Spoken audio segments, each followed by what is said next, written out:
Okay done. So last classes ఏవైతే జరుగున్నాయో వాటన్నిటిని కూడా ఆన్ టైంలో కంప్లీట్ చేసుకోండి, ప్రాక్టీస్ చేసుకోండి. ఎర్రర్స్ ఏమైనా వచ్చాయంటే వాటిని వీలైనంత వరకు స్క్రీన్ షాట్ తీసి పెట్టుకోండి. మళ్ళీ రిపీట్ అయినప్పుడు దాన్ని ఈజీగా ఇమీడియట్గా సాల్వ్ చేయొచ్చు. ఓకే చూడండి పార్క్ డాక్యుమెంట్ అంటే ఏంటి అంటే ఏంటో తెలుసుకున్నాం.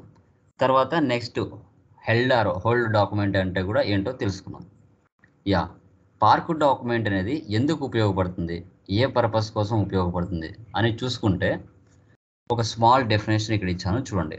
You can use document parking to enter and store incomplete documents in the SAP system without performing extensive entry checks. It can be edited. It puts a limits on the fields that can be edited in a parked document. ఇప్పుడు ఏదైనా ఒక GL document post చేస్తున్నప్పుడు ఒకవేళ post చేసినా అది data store అవుతుంది, డైరెక్ట్గా save అవ్వదు. ఇది మనం GL వెండర్ లైన్ ఐటెం డిస్ప్లేలో కూడా షో చేస్తుంది. ఓకే, బట్ దానికి అసైన్మెంట్ నెంబర్ జనరేట్ అవ్వదు. ఎప్పుడైతే ఆ స్టోర్ చేసిన పార్క్ డాక్యుమెంట్ ఏదైతే ఉందో అది మెయిన్ డాక్యుమెంట్గా మనం పోస్ట్ చేసినప్పుడు మాత్రమే అసైన్మెంట్ నెంబర్ జనరేట్ అవుతుంది.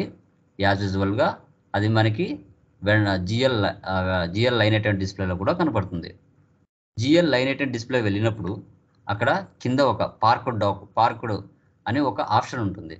అది టిక్ చేసుకుంటేనే మనకి జిఎల్ లైన్ ఐటెం డిస్ప్లేలో షో చేస్తుంది, లేకపోతే షో చేయదు.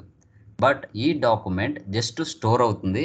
ఇది ఫైనాన్షియల్ స్టేట్మెంట్స్కి ఏ విధంగా కూడా ఎఫెక్ట్ చూపించదు.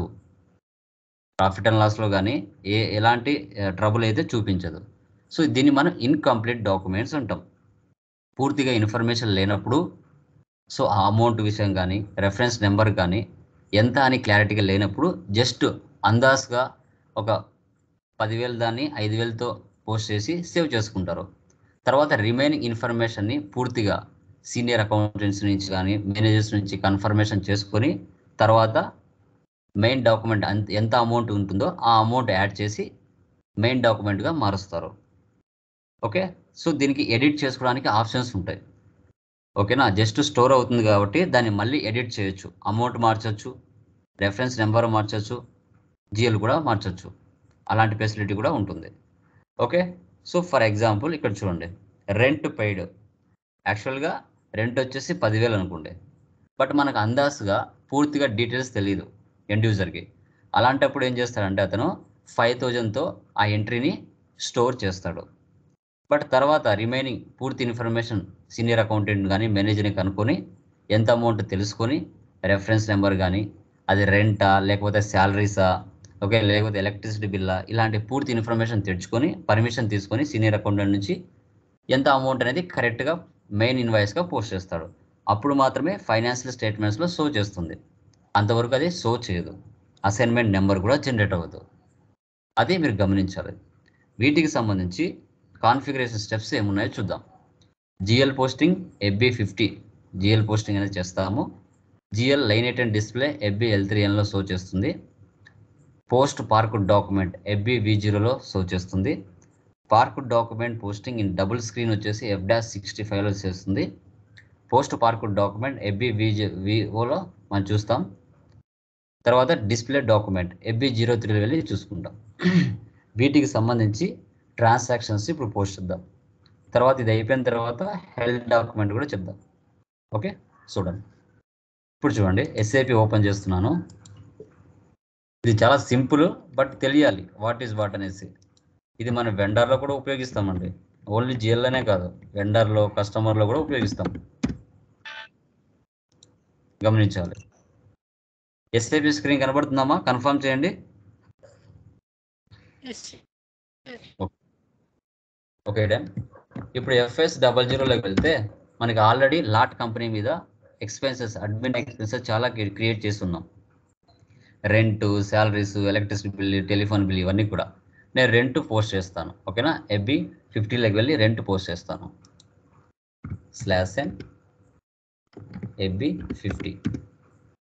ఓకే, ప్రజెంట్ కంపెనీ కోడ్ వచ్చేసి లాట్ 1 ఉందండి. టుడే డేట్ ఇస్తున్నానండి. రెఫరెన్స్ నెంబర్ వచ్చేసి GL009 ఇస్తున్నాను. ఇక్కడ వచ్చేసి రెంట్ అకౌంట్, ఇలా ఏసీ అని కాకుండా ఇలా ఇస్తాను రెంట్ అకౌంట్ అని. ఇక్కడ జిఎల్ వచ్చేసి రెంట్ అకౌంట్ సెలెక్ట్ చేసుకుంటాను.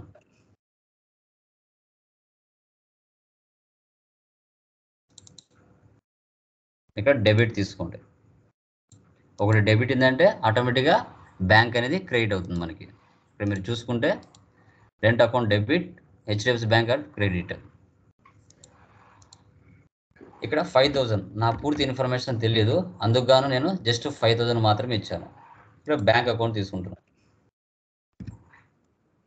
ఎవరైతే ఎండ్ యూజర్స్ ఉంటారో వారికి క్లియర్ కట్గా ఇన్ఫర్మేషన్ తెలియనప్పుడు జస్ట్ నార్మల్గా డేటాను స్టోర్ చేసుకుంటారు అంతే.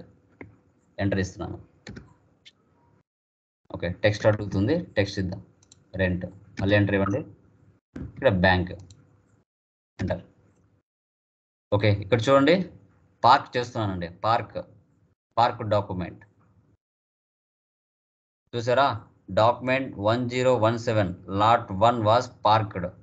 జస్ట్ పార్క్ అయిందండి. పార్క్ అంటే జస్ట్ స్టోర్ అయిందని అర్థం. ఇది ఎలాంటి ఎఫెక్ట్ మనకి ప్రాఫిట్ అండ్ లాస్కు చూపించదు. ఓకే, సో ఇప్పుడు వచ్చేసి /n FB L3Nలోకి వెళ్తున్నాను. జిఎల్ లైన్ ఐటమ్ డిస్ప్లే చూసారా? GL account line item display. ఇక్కడ రెంట్ని సెలెక్ట్ చేస్తున్నా. డాట్ ఆఫ్ అకౌంట్స్ ఇవ్వండి.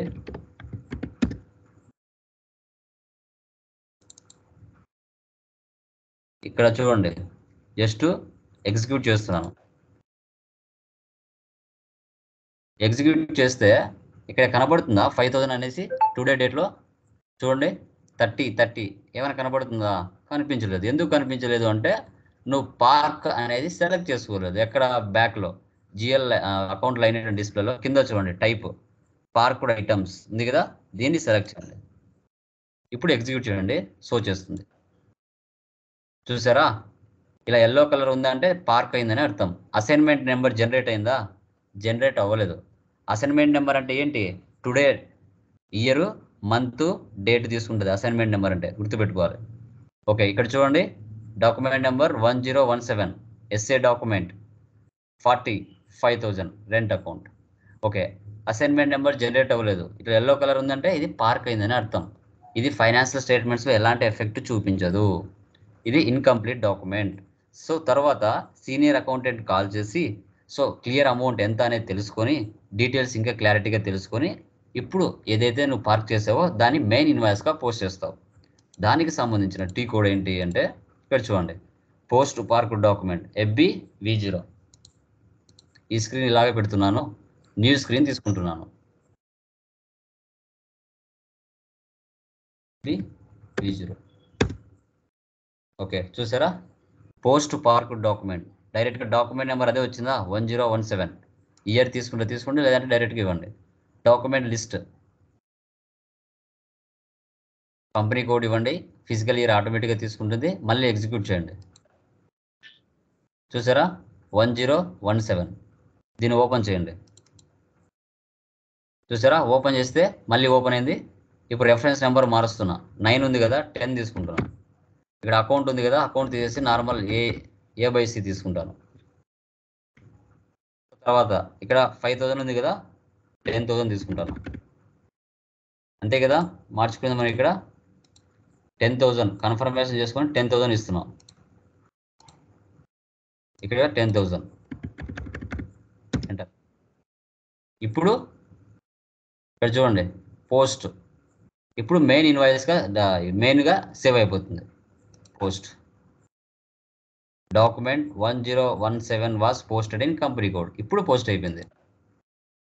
ఇప్పుడు ఫైనాన్షియల్ స్టేట్మెంట్స్ మనం చూసుకుంటే ఇప్పుడు ఎఫెక్ట్ చూపిస్తుంది. బ్యాక్ వచ్చేయండి లేదంటే రిఫ్రెష్ చేయండి. చూసారా? 1017 10,000గా మారిపోయింది. 5,000ని 10,000గా మార్చేసాను. మార్చేసి ఇప్పుడు ఇది మెయిన్ ఇన్వాయిస్గా అంటే మెయిన్ జిఎల్ పోస్టింగ్గా పడిపోయింది. ఇది ఫైనాన్షియల్ స్టేట్మెంట్స్లో మనకి ఎఫెక్ట్ చూపించడానికి ఛాన్స్ ఉంటుంది. ఈ విధంగా మనము పార్క్ డాక్యుమెంట్ అనేది చేయాలి. ఓకే, సో తర్వాత నెక్స్ట్ మళ్ళీ చూడండి park document posting in double screen F-65లో కూడా చేయొచ్చు. ఇది చూడండి /n f-65. ఇది కూడా చూడండి పార్క్ డాక్యుమెంట్, దీంట్లో కూడా చేయొచ్చు. టుడే డేట్ ఇస్తున్నాను, document type SA, company code lot 1, posting date period 9, currency INR. ఇక్కడ GL 15 ఇస్తున్నాను. రెంట్ అకౌంట్ ఇక్కడ 40, ఫస్ట్ లైన్ ఐటమ్ 40. ఇక్కడ వచ్చేసి రెంట్ అకౌంట్ తీసుకుంటున్నాను. 2 విధాలుగా చేయొచ్చండి పార్కుని. ఎంటర్. ఇక్కడ ఫర్ ఎగ్జాంపుల్ 50,000 ఇస్తున్నాను. Rent account 50 bank account, 40 is the debit, 50 is the credit. మళ్ళీ ఎంటర్ ఇస్తున్నాను. మళ్ళీ ఇక్కడ 50,000 ఇక్కడ బ్యాంక్ అకౌంట్. ఓకేనా? సో ఇప్పుడు డాక్యుమెంట్లోకి వెళ్ళి పైన పార్క్ డాక్యుమెంట్ చూసారా, డాక్యుమెంట్ 1018 lot 1 వాజ్ పార్క్డ్. మళ్ళీ FBL3Nలోకి వెళ్ళండి. కింద పార్క్డ్ సెలెక్ట్ చేసుకోండి, ఎగ్జిక్యూట్. చూసారా ఎల్లో కలర్ పార్క్డ్ 1018 50,000. ఇప్పుడు మనం మీ సీనియర్ అకౌంటెంట్తో తెలుసుకొని అమౌంట్ వచ్చేసి 1 lakh అని చెప్పాడు. ఆ 50 కాస్త 1 lakh మార్చేస్తాం. దానికి సంబంధించి మళ్ళీ టీ కోడ్ ఏముంది, post park document FBV0 /n FBV0.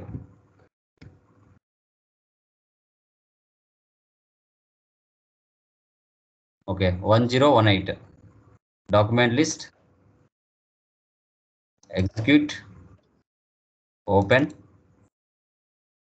చూడండి దీని ఫార్మాట్ ఇలా వస్తుంది. ఇక్కడ రెఫరెన్స్ నెంబర్ 116 తీసుకుంటున్నా.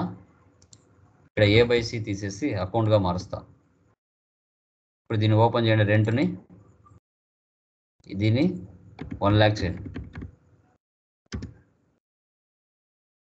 బ్యాక్ దీన్ని 1 lakh చేయండి.